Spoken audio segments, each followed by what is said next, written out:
TradingView lets you download the raw data, including indicators, strategies, and price from any chart as a CSV file, and here's how to do it.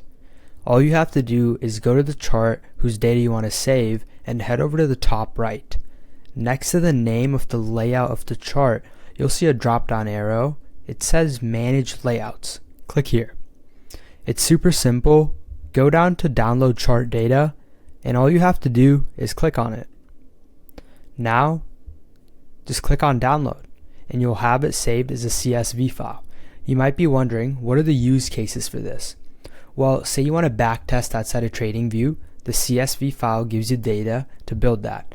You can also use this to build custom calculations, archive important moves, but it's important to note that the free TradingView plan does limit how much historical data you can export per chart, so be aware of that. Other than that, have a great day, guys.